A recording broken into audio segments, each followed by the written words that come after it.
ದೇಶದಲ್ಲಿ ದಿನದಿಂದ ದಿನಕ್ಕೆ ಏರ್ತಾ ಇರುವ ತೈಲ ಬೆಲೆ ಹಾಗೂ ಗ್ಯಾಸ್ ಬೆಲೆ ಏರಿಕೆ ಖಂಡಿಸಿ ದಕ್ಷಿಣ ಕನ್ನಡ ಜಿಲ್ಲಾ ಕಾಂಗ್ರೆಸ್ ಬ್ಲಾಕ್ ವತಿಯಿಂದ ಮಂಗಳೂರಿನ ಲಾಲ್ಬಾಗ್ನ ಗಾಂಧಿ ಪ್ರತಿಮೆ ಬಳಿ ಪ್ರತಿಭಟನೆ ನಡೆಯಿತು. ಗ್ಯಾಸ್ ಸಿಲಿಂಡರ್ಗೆ ಹೂವಿನ ಹಾರ ಹಾಕಿ ಜಾಗಟೆ ಬಡಿದು ಕೇಂದ್ರ ಸರ್ಕಾರದ ವಿರುದ್ಧ ಪ್ರತಿಭಟನೆ ನಡೆಸಿದರು. ಪ್ರತಿಭಟನೆಯಲ್ಲಿ ಮಾಜಿ ಮೇಯರ್ ಶಶಿಧರ್ ಹೆಗಡೆ, ಮುಖಂಡರಾದ ವಿಶ್ವಾಸ್ ದಾಸ್, ಮಾಜಿ ಮಹಾನಗರ ಪಾಲಿಕಾ ಸದಸ್ಯ ರಜನೀಶ್, ಪ್ರಕಾಶ್ ಸಾಲಿಯನ್ ಮತ್ತಿತರರು ಉಪಸ್ಥಿತರಿದ್ದರು. ಇಂದು ತೈಲ ಬೆಲೆ ಏರಿಕೆ ಖಂಡಿಸಿ ಕಾಂಗ್ರೆಸ್ ರಾಷ್ಟ್ರಾದ್ಯಂತ ಪ್ರತಿಭಟನೆ ಹಮ್ಮಿಕೊಂಡಿದೆ.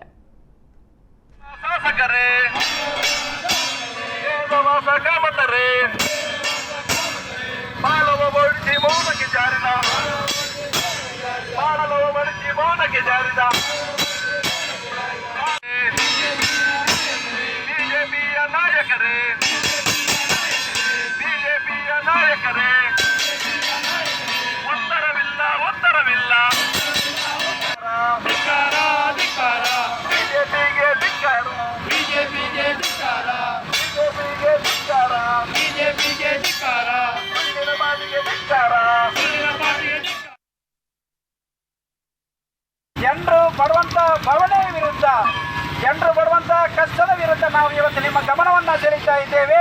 ಅದು ತಮಟೆ ಬಾರಿಸುವ ಮೂಲಕ, ಮಕ್ಕಳುಗಳನ್ನು ಬಾರಿಸುವ ಮೂಲಕ. ನಾನೀಗ ಸರ್ಕಾರಕ್ಕೆ ಪ್ರಶ್ನೆಯನ್ನು ಕೇಳ್ತಾ ಇದ್ದೇನೆ.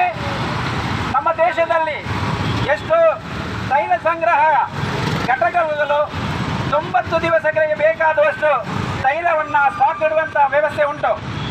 ಇದನ್ನು ಮಾಡಿದ ಉದ್ದೇಶ ಅಂತಾರಾಷ್ಟ್ರೀಯ ಮಟ್ಟದಲ್ಲಿ ತೈಲ ಬೆಲೆಗಳು ಜಾಸ್ತಿ ಆದಾಗ ಬೆಲೆಯನ್ನು ಹತೋಟಿಯಲ್ಲಿಡಲಿಕ್ಕೆ ಬೇಕಾಗಿ ಈ ತೈಲ ಸಂಗ್ರಹಗಳನ್ನು ನಿರ್ಮಾಣ ಮಾಡಿರುವುದು.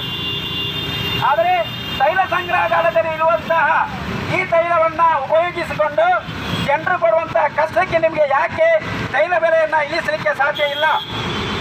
ಜನರು ಇವತ್ತು ಊಟ ಮಾಡಬೇಕಾದ್ರೆ, ತಿಂಡಿ ತಿನ್ನಬೇಕಾದ್ರೆ ಅಥವಾ ದಿನನಿತ್ಯದ ಕೆಲಸ ಕಾರ್ಯವನ್ನು ಮಾಡಬೇಕಾದರೆ ಗ್ಯಾಸ್ ಬಹುಮುಖ್ಯ ಪಾತ್ರವನ್ನು ವಹಿಸುತ್ತದೆ. ಗ್ಯಾಸ್ ಇಲ್ಲದೆ ಯಾವುದನ್ನು ಮಾಡಲಿಕ್ಕೆ ಸಾಧ್ಯ ಇಲ್ಲ. ಆದರೆ ಗ್ಯಾಸಿನ ಬೆಲೆ 1000ಕ್ಕೆ ಹೆಚ್ಚಾಗಿದೆ. ಈ ಹಿಂದೆ UPA ಸರ್ಕಾರ ಇರುವಾಗ ಗ್ಯಾಸಿನ ಬೆಲೆ ಹೆಚ್ಚಾದರೂ ಕೂಡ ಬಡವರಿಗೆ ಸಬ್ಸಿಡಿಯನ್ನು ಕೊಡ್ತಾ ಇದ್ದೆವು. ಆದರೆ ನೀವು ಬಂದ ನಂತರ ಬ್ಯಾಂಕ್ ಅಕೌಂಟನ್ನು ಓಪನ್ ಮಾಡಿ ಜನರಿಗೆ ಸುಳ್ಳನ್ನು ಹೇಳಿದ್ದೀರಿ. ನಿಮ್ಮ ಹಣವನ್ನು ನಿಮ್ಮ ಬ್ಯಾಂಕಿನ ಅಕೌಂಟಿಗೆ ಹಾಕ್ತೇವೆ ಅಂತ ಹೇಳಿ ಪ್ರಧಾನಮಂತ್ರಿಗಳಿಗೆ ಪ್ರಶ್ನೆ ಮಾಡ್ತಾ ಇದ್ದೇವೆ. BJPಯ ನಾಯಕರಿಗೆ ಪ್ರಶ್ನೆ ಮಾಡ್ತಾ ಇದ್ದೇವೆ. ಈ ದೇಶದಲ್ಲಿ ಬಡ ಜನರು ಇಲ್ವಾ? ಎಷ್ಟು ಜನರ ಅಕೌಂಟಿಗೆ ನೀವು ಸಬ್ಸಿಡಿಯನ್ನು ಹಾಕಿದ್ದೀರಿ? ಆ ಕೇಂದ್ರ ಪ್ರಶ್ನೆಗೆ ಉತ್ತರವನ್ನು ಕೊಡಬೇಕು.